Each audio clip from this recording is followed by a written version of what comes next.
I know that I've probably been stuck on live or stuck in mid-frame there, but I am live. My computer is definitely testing my patience today and giving me the freeze or the silent shoulder or whatever you want to call it, the freeze segment there.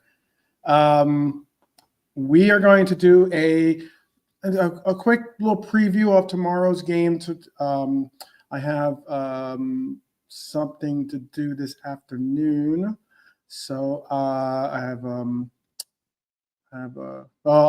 just go into the show, and appreciate those that are joining me. It's definitely going to be a fun edition of the Liverpool 12-Man Show because we're going to talk about our first game of the Premier League season. It's very, very big, very, very huge. Big up, Eric. Big up to Honesty. Big up to Redbird, by the way. Big up to all that are joining us and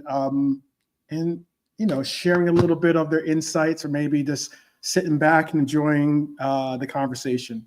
Because if you can, from the very gate, just hit that like button so we can get to our 50 like minimum, which is like the new every episode goal. Costs nothing, takes a second, but it tells YouTube the Liverpool family is alive, loud, and proud. But now, before we zero in on Bournemouth and our home game, let's take a quick pause to check on the Premier League landscape, primarily the one that pertains to the Reds world. And it is something of it is a good one though, because I have some good news. It's all pretty much good news. And I hope everyone's doing well out there, by the way. Shout out to Jimmy. Big up, Jimmy. First off, let's begin with our transfer news about our new defensive coverage, and that is Giovanni Leoni. He's having his Liverpool medical today ahead of a £26 million move from Parma. This is an 18-year-old Italian center back that is being billed as our Virgil van Dijk successor. I think that's a little bit too much to put on to the young man's shoulders just yet. Allow for him to develop more so, and eventually maybe we can put that onto his moniker, and maybe just start to say, hey, maybe he's the new Leoni rather than the new Virgil van Dijk. But he's going to be straight into Arne Slot's, definitely first team in the sense of not necessarily being the starting 11, but certainly he's going to be an option that we're going to try to utilize off the bench. It's not going to be a player that goes right back out alone. There's going to be no delay to him being integrated into the team.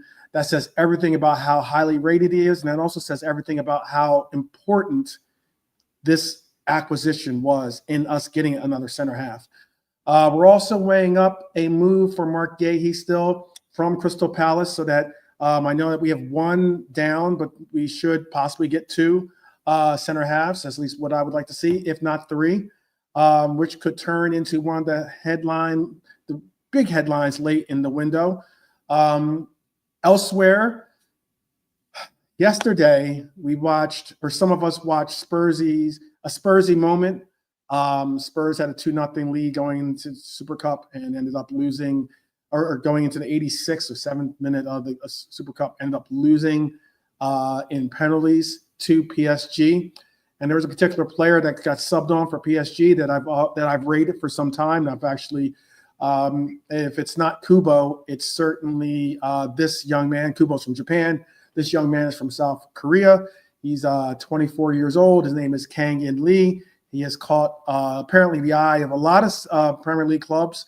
Obviously, with the heroics that he brought, didn't necessarily hurt his case. The South Korean scored against Spurs in the UEFA Super Cup last night. And let's be honest, after missing out on Son when we had Klopp in charge all those years ago, I wouldn't mind getting who is being dubbed the next Son for South Korea, who is Kang-in Lee. And then finally, before we get into our preview, speaking of center halves, there was a story that I saw that was very interesting. And why I found it interesting is because apparently Chelsea tried and failed to basically coerce us into letting go of Ibu. They offered a 43 million pound bid for Ibu. He's in the last year of his contract, obviously. So naturally, Madrid are sniffing around as well. But this time it was Chelsea that actually made a viable bid for someone in their last year. But Liverpool want to lock him down with an extension, certainly. And still there's that Guehi link. There's that's not just smoke. There's fire there, obviously, with the Guehi link. And I'm hoping that we end up getting it over the line. As you can see, the pictures of Leoni showing let me see who that is again. Lukaku, showing Lukaku what's good in a match in Serie A, but it is all good with what we have in store for Leoni and our defensive half. So let's move on to our because today's only going to probably be like an hour or so episode. I'm going to try to get all these parts and points in as quickly and as smoothly as possible, because I know that there are others that are live with me, and or I might be overlapping some people as well. It's not on purpose. It's just that I have to do something later on this afternoon. But I wanted to talk about Liverpool versus Bournemouth. And it's the Anfield preview, obviously. It's going to be, Friday Night Lights at Anfield. History will be painted red, hopefully. We've won our last 6 home league games against the Cherries by an aggregate of, check this out, 23-2. That's how commanding we are in this feature. That's not a record. That's pretty much a demolition pattern, if you ask me. But Salah's numbers are also on this list as well. Maybe so. Who knows? That's supposed to be a secret. That's supposed to be a secret, honesty. Salah's numbers are pretty ridiculous as well. He scored more against Bournemouth than any other player, in Premier League history. He has 11 goals and has 9 opening day goals in his career, the most of any player in the league era. That's a pretty incredible accomplishment, to say the least. I know that we all know that it's always another record to be had, or another record to be set by our incredible right winger, but it is certainly something to say that he's got the most of any player in the league, in Premier League history, at least in the Premier League era. Add in his Anfield total, 105 Premier League goals, and you're talking about someone rewriting home ground scoring history, which is insane how many goals he scored in the Premier League at home. But here's the catch. And it is a big catch. Bournemouth are no mugs on opening day. They're simply not. They haven't lost their season opener in 7 years. Their last defeat was 2017 on opening day. Pretty impressive. Still, they've only ever taken one point at Anfield in the Premier League era. Okay, so they've only gotten 1 point from us at Anfield in the Premier League era, yet they are still 7 years running undefeated when it comes to their opening days. So it is something of a wild concern. They have lost their whole defense, or a large chunk of it. We'll see how that works out for us, if it hopefully works out in our favor. But we go into this matchup without Ryan Gravenberch. I think that's how you pronounce it. Gravenberch. Don't even say the G, just say the Gravenberch. I saw the little clip of them pronouncing their names. But Gravy is suspended. There is no gravy boat for us starting at Anfield. Connor Bradley and Joe Gomez are still on the injury list. I personally think if Alexis McAllister is 90 minutes fit, I'd hope to see him start. But we'll see if that's going to be the case, because we know that we didn't get a full. We only got about like 20 minutes out of him in that game against Crystal Palace, and even in that game, it was maybe because he hadn't gotten into the groove of things, or maybe it was just because he's just not really fit enough. But he did miss that penalty, and that definitely hurt. There is going to be something of a question mark as to where and what we do with our starting lineup. And what our starting lineup is going to possibly look like and what we would like to see it look like is probably two different things. And what I mean by that is there are those of us out there that obviously have been campaigning to see Endo start this matchup over Curtis Jones. Curtis Jones, this isn't a knock against him. It's not saying he's not a good player. It's more so maybe just the fit or maybe the scheme of what we would like to do with the lineup, and how maybe having a more anchored DM would be a more viable asset to utilize. But if McAllister's fit, as I mentioned earlier, I would prefer to even see him get the start in this matchup. But the lineup that I'm going with for this game is going to be Allister in goal, Kirkes, and well, you know what? I might have a graphic that I could possibly show. It'd be easier. This was the kickoff for the I believe for this is supposed to be the kickoff for the teams, but let me share with you this tab. And then I can just substitute two names in there. I'm looking at this to be the lineup basically for us, minus obviously Gravenberg, who's going to be suspended, and McAllister, who most likely will not be 90 minutes match fit. So with that said, I'm looking at Ali, Kirkes, Van Dijk, Konaté, Frimpong as our back line and goalkeeper. I'm looking at Jones and Dom to be the pivot. However, again, let me emphasize this. This is what I think that Slot is going to do, not what I would do, because I would certainly go a different direction. Honestly, I would like to see McAllister or even Endo start in place of Jones. Not, again, this isn't a knock against Jones. I just think that it's a better Jones would be more adequate maybe to bring off the bench. And also, I would just like to see Endo, again, be that anchor DM in the pivot instead of a roaming Curtis Jones. So, yes, I do have an early start today. Big up to the streets in the house. Big up.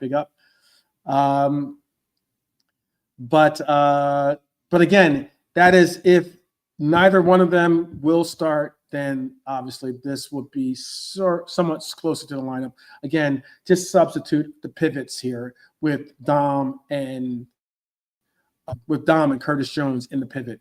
Then going beyond that, I think it then starts to get back to being into the players pick themselves in a sense. I think that it's going to be Cody on the left. We'll have Verts in the middle, Salah on the right, and Ekitike, who is now our new number 9 for the most part, at least starting number 9 for right now, unless we can bring in another player. It's going to be that being our front four.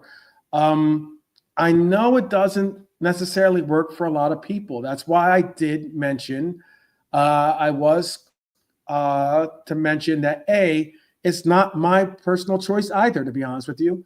I'm not a big fan of seeing Curtis and Dom in the midfield together in that pivot, especially since Dom tended to be our 10 last year, especially since Curtis Jones didn't really play in that pivot too much. He played more so as a counterpart or as an alternative to Dom in that 10.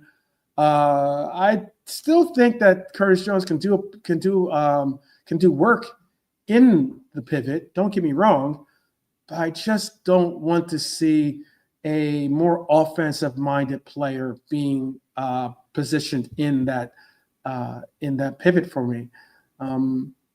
I see that some are really, really against it. Endo and Dom, or Trey and Dom. I don't know if I would go with Trey and Dom, but I would certainly go Endo and Dom, or even Mac and Dom. But I wouldn't go as far as to say Trey and Dom. We have Leoni at home. We do have Trey Leoni. To choose from. What else is being said?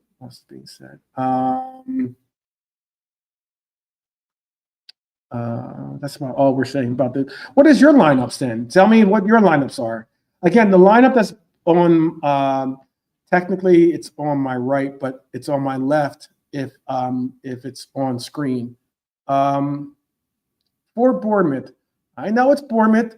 Again, Bournemouth are 7-0 in their season openers. I get that Bournemouth have a depleted defensive line. Understood.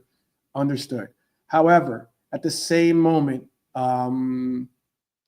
they still need to be recognized in the sense that any team can be a team worth. If you overlook a team, you are doing yourself a disservice, especially in the Premier League. I don't want to overlook any team in the Premier League this year, whether we're at home or on the road. That's how I'm looking at it. And most likely, I did put together who I think I don't have a graphic for it, but I did put together who I think they will go with. I put together their graphic as being Petrovic in goal, Trufford, Sensi, Jordan Hill, Adam Smith. Who else did I have in there? Tyler Adams. I also have, let's see.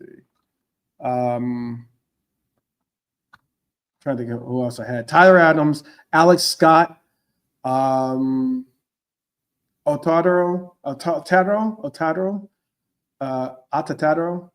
and Semenyo,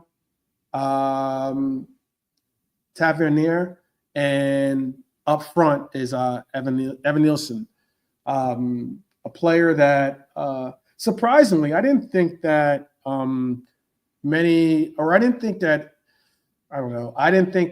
people rate Evan Nielsen so highly, but he is very highly rated by none other than Nalante, our own Nalante, who thinks that he is that if given the choice, he would take Evan Nielsen over Ekitike, actually, which is kind of interesting. I can allow for him to defend himself with that statement. I'm just putting it out there. That was very interesting conversation that we had. But Rasta Crab is saying he would start Mac 10 and Dom and sub Mac 10 early second half. Yeah, I can understand that.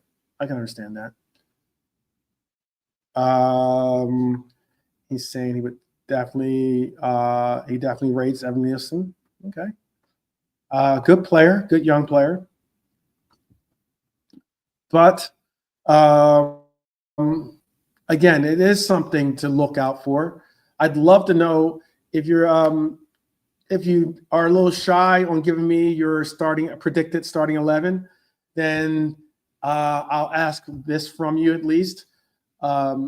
Please do give your predictions for this game.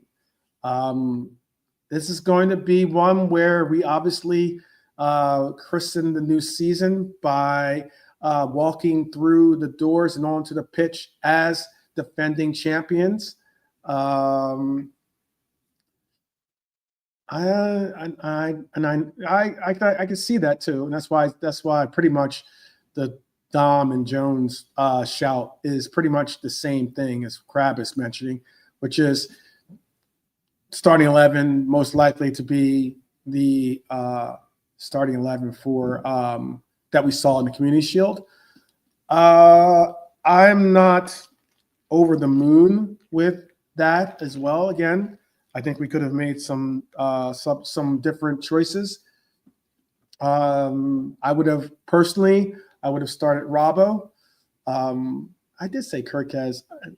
I want to see if it was up to me, I wouldn't start Kirkez in this matchup either. I would start Robbo in this one, but I do think Kirkez is going to have a bounce back game if he does get the start. Obviously, Frimpong has to start because we have him. We have the absence of Bradley. Oh man, Rasta Crab. How quickly we forget our favorites. How quickly we forget our favorites. Oh.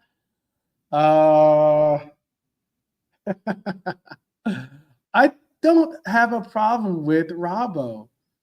And I don't have a problem with him starting, to be honest with you. It's not like he's done and dusted. I mean, like it's not like he's yesterday's news. I think that he can give us a good 60 to 70 minutes. And I think that reason why I'm saying it that way is I wouldn't mind seeing Robbo. And this is again, this is why I'm gonna explain it, Trudon. I'm gonna explain it to Crab and Marc Guehi. Why I would have liked to have seen Robbo start last in the Community Shield, much less maybe start this home opener. I don't think he will, but I'm just saying why I would like to possibly see him is because one thing that I've recognized is the familiarity that our back line has playing together has not been exceptional. I know that it definitely is going to be a work in progress. I understand that maybe you have to allow for the team to continue to gel and continue to learn on the move, but it's not like simply because he's a 40 million pound player doesn't necessarily mean that he automatically should start. I don't think that. I mean, you're talking about a player. You're talking about Robbo, who was a starter for us the majority of last year. You're talking about Robbo, who does have familiarity with the system, knows what the coach wants, knows how to get exactly what the coach is asking for from that back line, has a relationship already, a well-established relationship with Virgil van Dijk, and knowing where and how to keep the line and keep his defensive structure with it. But at the same time, I believe that Kirkez is a player that is going to have to not only understand his role, but also he's going to have to allow for himself to be able to play into form. If you're going to tell me that Kirkez was greased lightning in the Community Shield, you're kidding yourself. I don't think he had a good game, to be honest with you. So I'm not saying that's the only reason why to possibly allow for Robbo to start, but I mean, like, I think you will see Robbo start from time to time this year. And I think that if you don't see that, then I don't know if Robbo would want to stay. I don't think that Robbo should stay possibly if Robbo can't be a viable starter, At least that's my perception, my particular perception. I don't want to see that too, by the way, even with us playing Trudon, with us playing wing backs this season, with allowing for, obviously Frimpong and it likes to go forward. And that has nothing to do with sentiment when it deals with Robbo. That's dealing with the sentiment, if you want to call it that, okay, of saying that It has nothing to do with me having a soft spot in my heart for Robbo. More so, it has the sense of saying that Robbo, to think that Robbo hasn't been a fit or hasn't been a player that can do work. You're kidding yourself. If we're going to do something where we're going to be able to bring on or have wing backs that are going to push forward and the likes, then cool. Like, as in, I get that. But I would also at the same time possibly like to see us, if we're going to go forward, the one unique strategy that's being offered out there, and it's something that I've looked at and looked into more, is that oh yes, I did see that, Trudon. I did see that. Gunnar Lee is a joke, to be honest with you. And I say it, I don't care. He's 6'3", 6'4". I don't care how tall he is. I'm not scared of him. And I think he's an absolute joke of a person. I mean, like, he goes online. He said some disparaging words first time. He didn't even know me. My interaction with Gunnar Lee initially, as being just someone in the chat at first point when he was on the panel, was horrendous and absolutely a sham when it came to him being not responsible, a respectful individual. And that's why, like, he said some things about Liverpool fans. He said things about our own players that have been absolutely well over the line.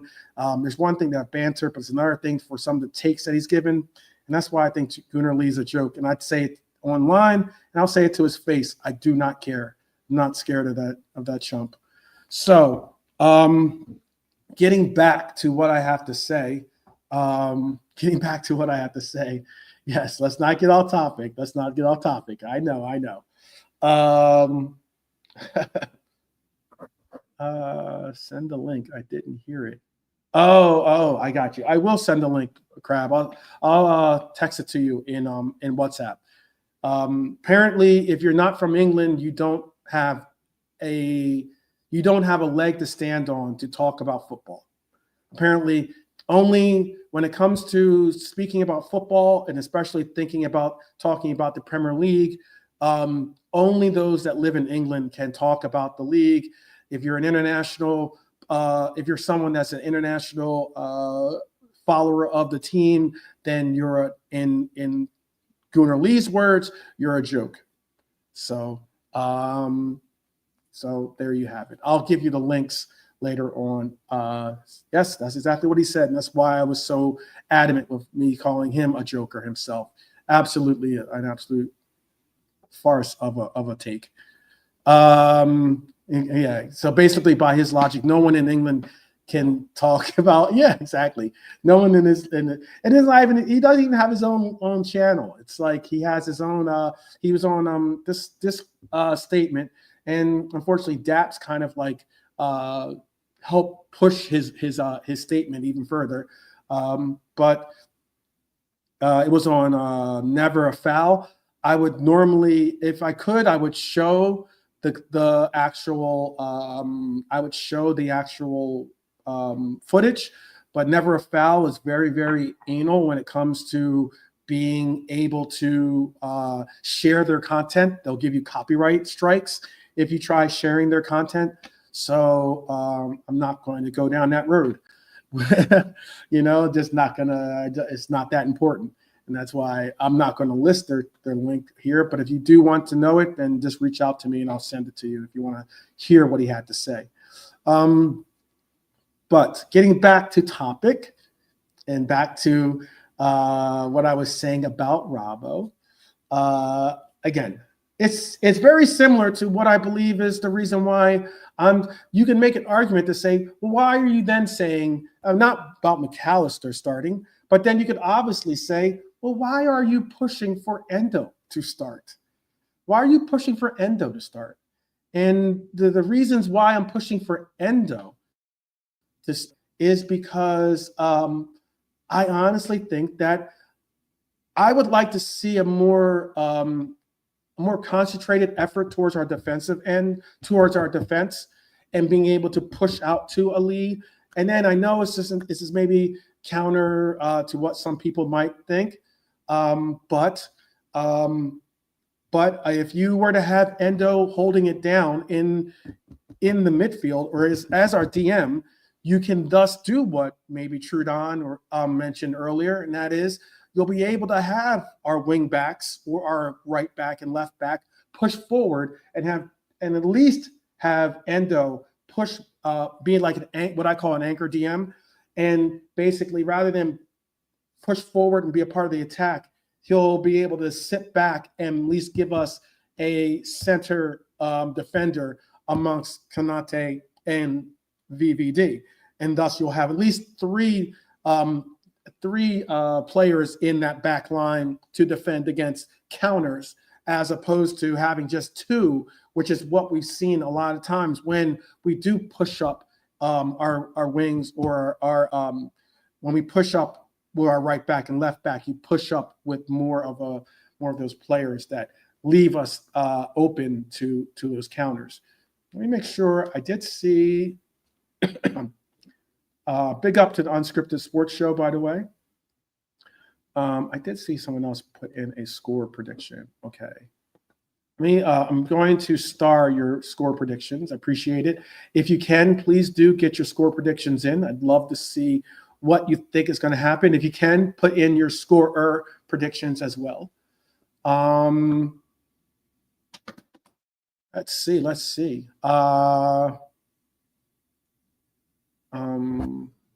I did get that. I will send Redbird. I will send him the link. I'll send it to him via WhatsApp.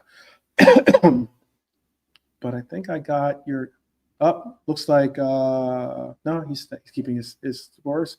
And that. All right. Grab is suspended. Yes, he is suspended for this first game. Big up Philly Liverpool FC, my brethren from Philly. Let's see. An exclusive from Honesty. Honesty is saying regarding Ben Doak, Liverpool ideally want 20 to 25 million for his services. Keep an eye on this one. This will be a great move for him. I think it would be a good move for him. Bournemouth's a good team, and as long as he's going to get, he probably could find himself factoring into either being a sub, impact sub, if not being a starter on that team. I agree with that, Honesty. Let's see.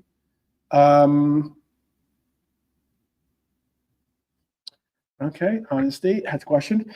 Excuse me. Honesty's question for me. Apart from us winning, what are you looking forward the most during the game? Actually, you know what? I'm definitely looking forward to another remembrance, another memorial remembrance for Jota to be basically witnessed in and across the league. Being that we're the Friday night game, will be the featured game, and it'll be, if you're watching Premier League action, it'll be an opportunity for those to recognize our heartfelt and our sympathy towards not only his family, but towards the passing of Jota, and us giving a proper remembrance of the man and his brother as well, but a proper remembrance of him. I think that's what I'm looking forward to the most, because it's something that I would love to make sure that it's proper. It's not, at least in these home settings, it's not going to be the actions aren't going to be mirrored by most likely some Bournemouth fans booing at Anfield. I don't think that's going to happen. I'm now hoping that Bournemouth fans have a lot more class than some of those Crystal Palace fans had before. Let's see what else. Any other questions for me before I rock and roll on this? See Trudon's. I think I got everyone's score predictions. Lee Wizkid got your score prediction. Hash got yours. All right, I will check out your. I will check it out, Philly Liverpool FC. I definitely will. Let's see. All right, so let me show some of your score predictions. Ross has it being 3-0. Oh wait, no, that can't be right. Let me double check. I think he was kidding. I think I did see him say he was kidding. I think he did say he was kidding. Let me double check. No, yeah. 3-0 Liverpool. Okay. He said he was joking. All right. Hash Hashin. Hash Hashin. Says it's going to be 3-2. Salah with a brace and Dom with a goal of his own. I like that, actually. I like that. Honesty has it 5-0. Hugo with a goal and Salah with a hat trick. Maybe they'll get one goal to make that fifth one. I don't know. Rasta Crab has it 3-1 to the champions. Definitely. Marc Guehi has it 3-1 again to the champions. Crab has Mo, Verts, and Kirkez scoring. Okay. Frimpong got his goal last Sunday. Now Kirkez will join the ledger. Okay. Trudon has it 3-1. Salah Ekitike the brace. Okay. And Clivert gets a goal for them. All right. Lee Wizkid has it 3-1. Definitely to us, obviously. Hash Hashin has it 3-2. Salah with brace, Dom with a goal. That's a nail biter. I wonder if that's going to be, is that us battling back to take the game, or is that us having a 3-0 lead maybe and letting in some garbage goals? You'll have to tell me what you think is going to happen with that. Let's see if anyone else. Philly Liverpool FC has it Mo, Hugo, and Verts to all score. Okay. Battling back and hoping what that means. But all right. All right. Big up, Philly Liverpool FC. I will definitely check it out. Big up. Honesty has it. No Cody, but hat trick. No Cody hat trick, but he has it Salah and Hugo to score. Okay. I had to break that one down, make sure I was reading that right. No Cody to score, but hat trick to Salah and Hugo. Okay.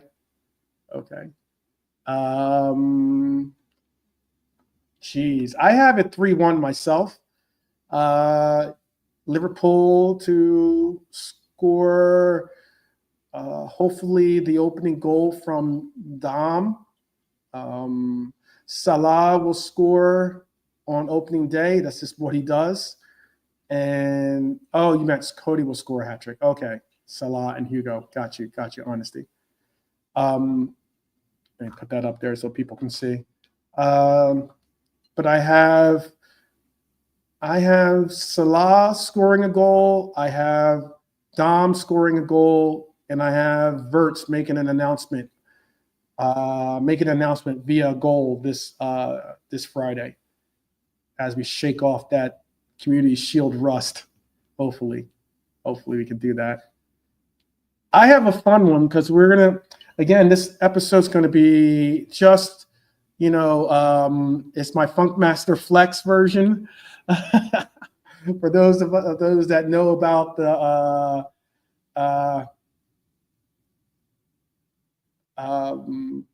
no, I guess not. Well, Salah, none for the big man up top. Nope. Ekitike will not find the goal tomorrow. But I hope he does. I hope he proves me wrong. But what I was gonna offer up was yes, we going back, way back in time. Back in the time. A little Black Street there for you. But yes, this is my little 60 minutes of Funkmaster Flex style here. This episode. So hopefully we can definitely get in some of this stuff right now, because there is something I wanted to talk about that's going to be fun and cool. And that is a couple of quick hits before we wrap it up. And I found this very, very interesting. So I was speaking, yes, say it again. If y'all don't know about the Funkmaster Flex mixtapes, y'all haven't heard. Y'all need to find out. That was back in the day. That was the go-to. That was definitely one of the go-tos. But this was a very interesting one. So we just wrapped up the deal for Leoni, right? 26 million plus add-ons, is tall, athletic, going to not going to be a plug and play starter. Don't get that twisted. Not that just yet. But is a player for the future, certainly for us. But what crossed my timeline and was a very interesting tidbit to see was this. And tell me again, Newcastle apparently made last push for Giovanni Leoni. They even tried to set up a Zoom call with Eddie Howe. However, Leoni never even logged into the Zoom call.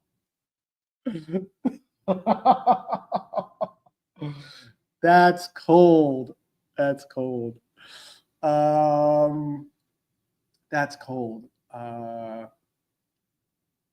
But beautiful all the same, especially with some of the rhetoric that we're hearing from Newcastle towards us as Liverpool fans. And again, oh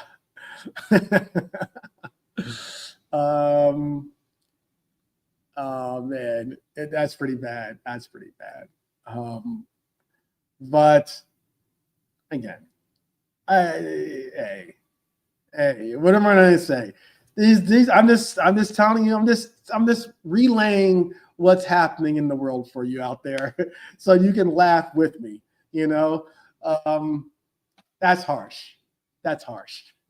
And the fact that you set up a Zoom call, at least I don't know, at least go meet the guy, go out and try to, actually, set up a meeting to meet at the office, or maybe knock at his door, and say, what's good?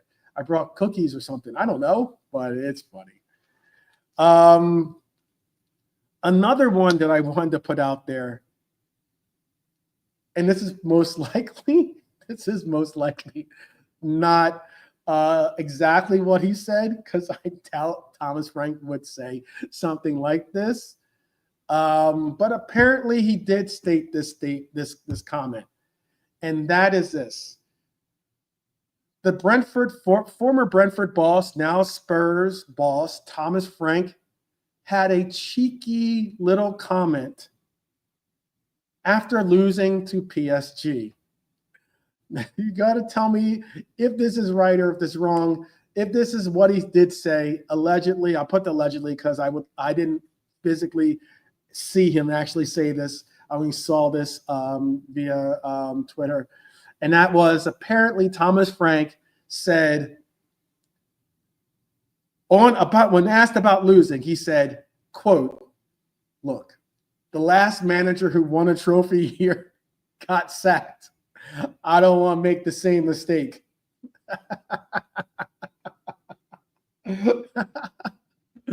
Oh, you gotta love the banter. Spursy. Oh man, I doubt he said that. I know I've seen a couple of people post it and that he did say this. I tried to find it. I couldn't necessarily find it, but if Thomas Frank said that, you're a legend, brother. You are a legend in the making for sure. Because that is hilarious. That is hilarious. Welcome to North London, Mr. Frank. Welcome to North London. Frank the Tank. There you go. Frank the Oh man. Another thing. All right. So I will show this one. Let me see. I'll show this one. Another thing is going streak. Yes, right. That's right. Gotta go to Home Depot. So much to do. So good when I'm not gonna go there. But yeah, good, great movie. Old school, great movie. So there is also something I wanted to address. Because yesterday it was weird, man. It's weird. This player is no longer with our team. And whether it is via some of my own Liverpool friends that I definitely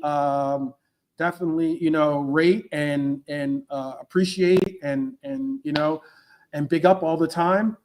But there was it's like little pot shots. And I guess it was maybe even Dara's comment yesterday trying to be like Richarlison is Tottenham's version of Nunez or something stupid like that. And I'm just like, it is absolutely incredible how sometimes the player's gone and we're still trying to take pot shots at him. He gave a very, very meaningful message that he posted. Him walking through the fields in Saudi Arabia, giving props to not only his teammates, but to the club, to the fans especially, talking about he will never forget the love that was shared for those that did openly support him and didn't hate on him like some do and some continue to do. It was something like it made me just think, and this is again my perspective. It made me think about my own inclusion in football, at least with playing on different teams, whether going as far back as my youth teams to high school, to college. It was something to me where the statements that were made were pretty beautiful, and he made a real meaningful and heartfelt, heart-sent message to us. And then he also did something super cool. I don't think I had the picture of it, unfortunately, but he actually got the entire team to take a group photo before leaving. He took a group photo with the team because he wanted to take something with them. Every last one of those players were players that he rates, that he appreciates. Even some of the new additions he had forged friendships with. And it was really, really cool to see that, this player loves the club and has always shown his heart and soul for the club. And it was McAllister. And this is why I say football isn't just banter. Sometimes it's about recognizing family. It's something that I hope and pray that sometimes more of us do more times than not. But Alexis McAllister said it best when he said, quote, "I have to admit, another tear falls when I think Lucho, Darwin, and Tafa will no longer be at the club. So many mates, barbecues, glasses of wine, and shared moments I'll never forget. Luckily, Ali is staying with me, but all the same, that was something to say that like football is family. I know for some of us, at least for myself, football for me, it was always possibly one of the best experiences in my life of bonding with fellow teammates and believing that we're a family, that we're in this together for as in this band of brotherhood, in a sense. And even Mo Salah went on to say, quote, "You made us laugh. You showed heart in everything you did. You'll be missed, and I wish you the best at your new club." Again, it's a reminder that life's bigger than football, but football is the place we make some of life's closest bonds.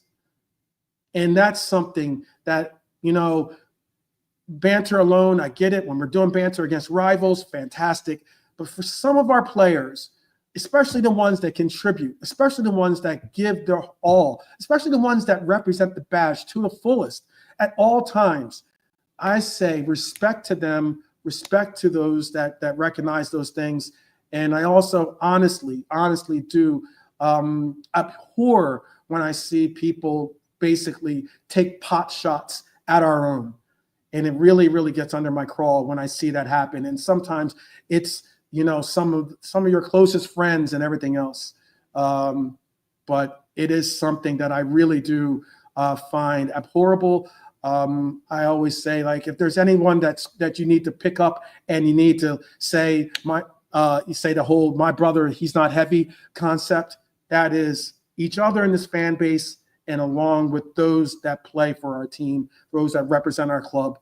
They're all our Reds family, and it's something that I really can't emphasize is a beautiful moment when you do see that players have those bonds, and it is a beautiful thing. I do have a trivia question before I end up wrapping up the show. Again, I said I was only going to do like an hour show today. And that is this. Today's the 14th, so it's a little bit different. It was yesterday, technically, that this player made his debut. But I'm going to ask this trivia question to you. All right? I'm going to ask this trivia question for you. In 1977, on August 13th, this player made their debut for the Reds.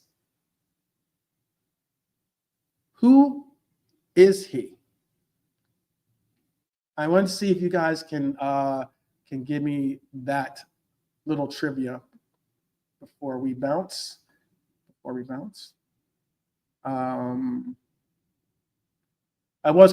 play the clip I have. I have a clip of Arnie, but I'll play it tomorrow for our for Reds roll call. But again, let's see if anyone it's one out there. It's 1977, people, on August 13th. That was just yesterday. I know. I'll speak as if I'm that person. I'll say, I made my debut for the Reds. Who am I?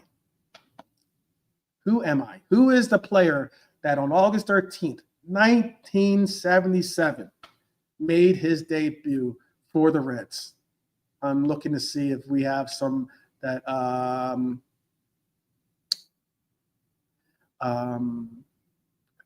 I see what you're trying to do, Rasta Crab.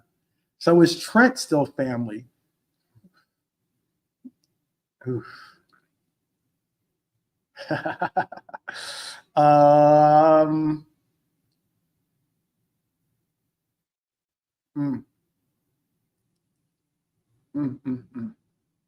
a good question. All right, there you go. I was waiting to see if someone would get it. There you go. There you go. This is why we have one of the best fan bases in the world. We recognize, we don't forget. King Kenny. King Kenny. Technically yesterday, August 13th. But King Kenny made his 1977 debut for our club. Those Umbro shorts. Wow. Okay. I think that was the years when those Umbro shorts were like, they weren't like the breathable material. They were like the kind of material that that you possibly like. It was like you go like they're more like swimming suit material almost. But yeah, that's an interesting one. But yes, 1977. Umbro was our kit maker. They went with the basic tee. And well done. Well done to Lee and well done to Hashashin. Yeah, I know. Yeah, King Kenny in the short shorts. Yeah, it's a whole different conversation. That's a whole different conversation. Oh, man. I'm going to ask this. This was at, I don't think, I'm going to double check. I got to remember, actually. I think this was at Bournemouth that we scored this many goals.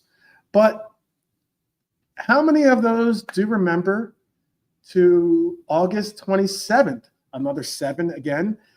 2020, August 27th of 2022.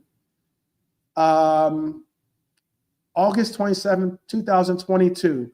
Can anyone tell me what was the score of that Liverpool game? I know, you're waiting for that answer. I know. Yeah, it's tough. That was a tough one. Lee is correct, by the way. Lee is absolutely on fire today. 2022, August 27th. We absolutely pummeled Bournemouth with a 9-0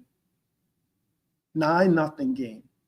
Now, I don't believe that we're going to see that happen again, by the way. But I definitely think that I definitely think it's going to be a good one. It's going to be a good one. And let me pull up that. I'll tell you who was playing. I think that was because I remember, I'm pretty sure that I'm almost positive Bobby was in that game as well. But give me 1 second and I will tell you who played in that game.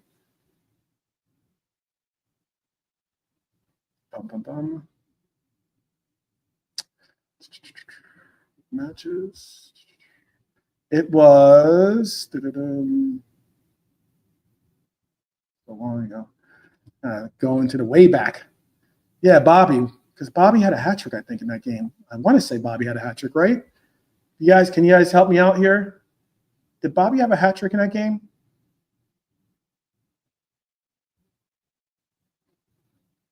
Does anyone remember?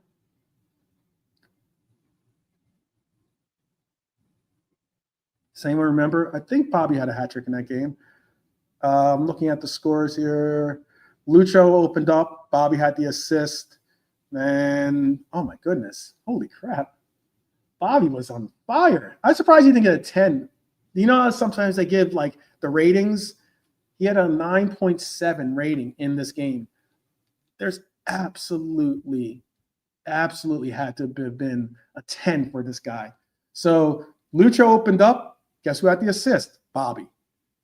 Elliott scored next. Guess who had the assist? Bobby. Trent Alexander-Arnold scored. Guess who had the assist? Bobby. Then Bobby's like, all right, I got my hat trick of assists. Now it's time for me to score. So then next on our fourth goal, Bobby got a goal. Van Dijk got it by Robbo. The maligned Robbo got his assist on the fifth goal. They got an own goal in the sixth. Then Bobby said, you know what? Let me do my samba a little bit more. He had his seventh goal, or scored the seventh goal for us. Then, he didn't have a hat trick. He had a brace. So he had scored the seventh goal. Then Heung-min gave Carvalho a goal, and then Simicast came in and gave Lucho his brace in that 9-0 game. Wow. Bobby was on fire in that game, though. Holy crap. He had like 3 assists, 2 goals. How's that not a 10.0? I don't know. Well, we'll see if Ekitike can live up to that. I don't know. That's tough. That's a tough bar. I don't want to put too much pressure on him. But yeah, what a game! What a game that was. But we move. People, it's been a pleasure. I have to go because I have a procedure that I have to go to. So just wanted to make sure that I got this preview in. Definitely wanted to make sure that I showed love to some of the brethren out there by stating what I had to say about being better when it comes to conducting ourselves as Reds. I'll send you that link, Crab, about the old international fans. If you're outside of England, you don't know football, or you can't speak on you can't speak on, nor do you know football, but you can't speak on anything that is the Premier League. And what else?